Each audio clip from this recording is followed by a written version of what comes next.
Bismillahirrahmanirrahim. Assalamualaikum warahmatullahi wabarakatuh. Waalaikumsalam Waalaikumsalam warahmatullahi warahmatullahi wabarakatuh. wabarakatuh. Di sini saya akan mempresentasikan proyek UTS dari matkul elemen mesin. Dan di sini saya ditemani dengan dua teman saya.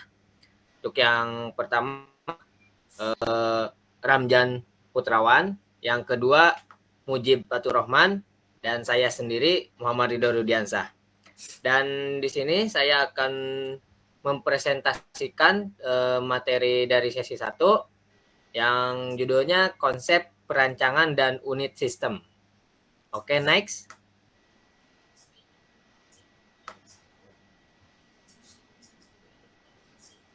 Nah, untuk pendahuluan, elemen mesin merupakan ilmu yang mempelajari bagian-bagian mesin.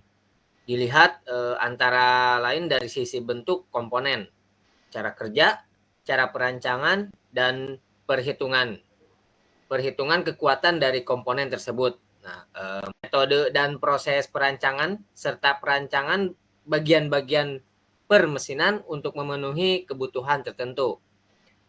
Suatu rangkaian mesin yang terjadi dari beberapa kombinasi yang dirancang dengan konsep yang tepat, sehingga dapat bekerja dengan baik sebagai satu kesatuan. Oke, next. Nah, dari gambar mobil di bawah ini dapat diidentifikasikan elemen mesin apa saja yang membentuk satu unit mobil secara keseluruhan. Oke, next.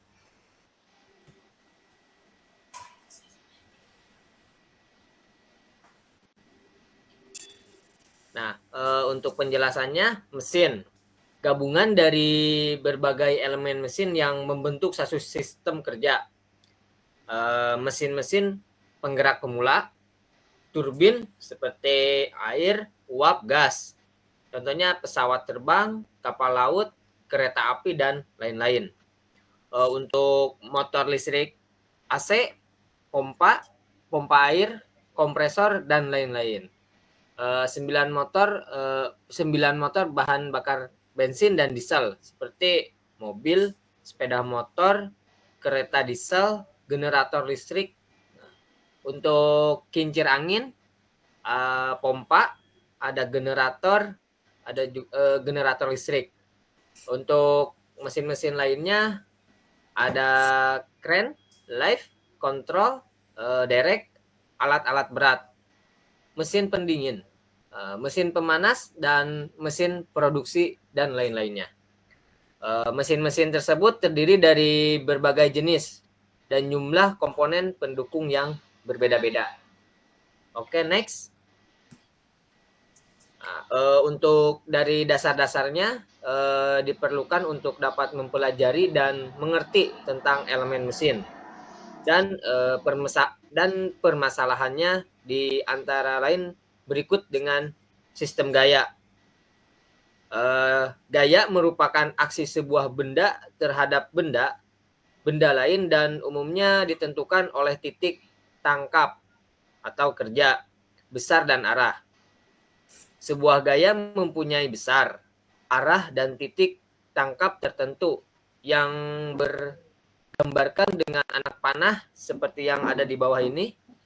Makin panjang anak panah, makin besar gayanya. Oke, lanjut. Mujib. Iya, baik. Lalu melanjutkan dari yang tadi, sebuah gaya yang menggantikan dua gaya atau lebih yang mengakibatkan pengaruh yang sama terhadap sebuah benda, di mana gaya-gaya itu bekerja disebut dengan resultan gaya. Kemudian metode untuk mencari resultan gaya ada 3. Yang pertama metode jajar genjang atau hukum paralelogram. Kemudian yang kedua metode segitiga, dan yang ketiga metode poligon gaya. Lalu tegangan dan regangan. Tegangan stres secara sederhana dapat didefinisikan sebagai gaya prasultan luas penampang. Kemudian kita bisa lihat dalam gambar ada beberapa rumusnya. Lanjut. Kemudian regangan strain merupakan pertambahan panjang suatu struktur atau batang akibat pembebanan. Dalam rumus yaitu AL dibagi L, yang dimana dalam keterangan A batas proporsional dan B batas statis, C titik mulur, D tegangan luluh, E tegangan tarik maksimum, dan F putus. Seperti pada gambar diagram tersebut kita bisa lihat. Lalu kemudian lanjut. Tujuan perancangan dan perancangan. Tujuannya untuk mengetahui jenis sambungan dalam teknologi pemesinan, memahami mekanisme kerja dan mendeteksi bagian-bagian mesin, serta menguasai metode perhitungan kekuatan. Lalu kemudian beberapa pertimbangan perencangan dan perancangan elemen mesin. 1. Pembebanan. Jenis pembebanan yang diterima oleh elemen mesin sangat beragam dan biasanya merupakan gabungan dari beban dirinya sendiri atau beban yang berasal dari luar. Yang pertama, beban berdasarkan sifatnya. 1. Beban konstan, dead load. Yang kedua, beban tidak konstan, unsur load. Yang ketiga, beban kejut, shock load. Yang keempat, beban tumbukan, impact. Dan B, kemudian beban berdasarkan cara kerja. Yang pertama ada gaya aksial yang rumusnya FA, gaya tarik dan gaya tekan.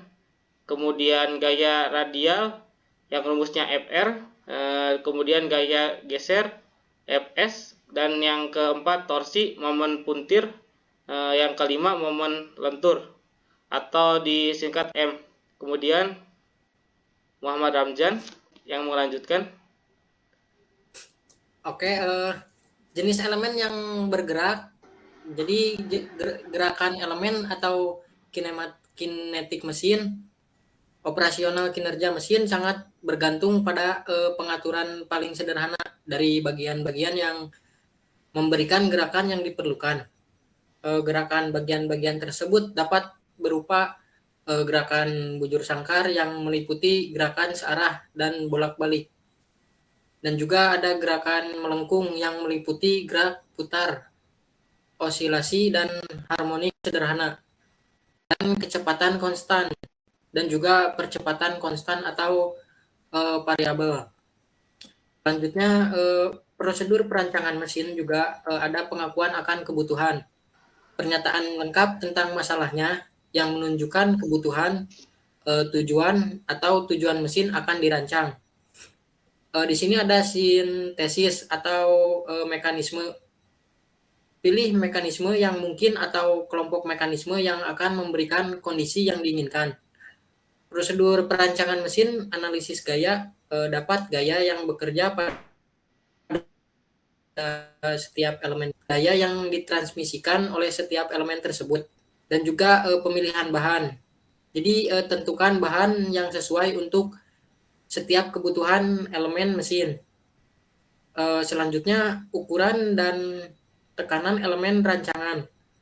Jadi tentukan dulu ukuran masing-masing elemen mesin dengan mempertimbangkan gaya-gaya yang bekerja pada bagian gambar detail dan tegangan yang diizinkan untuk material yang digunakan. Nah, perlu diingat bahwa setiap elemen tidak boleh merusak dari batas yang diizinkan. Selanjutnya, modifikasi. Jadi ubah ukuran elemen agar sesuai dengan pengalaman dan ketentuan sehingga memudahkan pembuatannya. Modifikasi juga mungkin diperlukan dengan pertimbangan produksi untuk mengurangi biaya keseluruhan. Selanjutnya, gambar detail. Nah, gambar detail ini setiap elemen dan perakitan mesin dengan spesifikasi lengkap untuk proses produksi yang disarankan. Nah, selanjutnya produksi. Jadi produksi elemen yang telah sesuai gambar diproduksi di bengkel. Selanjutnya faktor keamanan atau safety factor. Faktor keamanan yang untuk mengevaluasi keamanan dari suatu elemen mesin dalam melakukan perancangan. Faktor keamanan ini dipengaruhi oleh beberapa hal, diantaranya variasi sifat bahan dan jenis bahan, permesinan dan proses pembentukan, perlakuan panas terhadap sifat fisis material, dan waktu dan lingkungan. Selanjutnya penggunaan faktor keamanan yang banyak terjadi bila membandingkan tegangan dengan kekuatan untuk menaksirkan angka keamanan untuk bahan ulet diasumsikan mempunyai tegangan luluh dan tegangan maksimum sama akibat tarik-menarik dan tekan. Maka di sini rumus N tegangan maksimum, tegangan yang bekerja pada elemen, dan NY tegangan luluh per tegangan yang bekerja pada elemen. Bila elemen mesin sudah direncanakan, bentuk geometri, beban, dan kekuatannya diketahui, maka faktor keamanan dapat dihitung dengan menggunakan rumus di bawah ini. Jadi di sini ada rumus yang sudah dikasih keterangan. Selanjutnya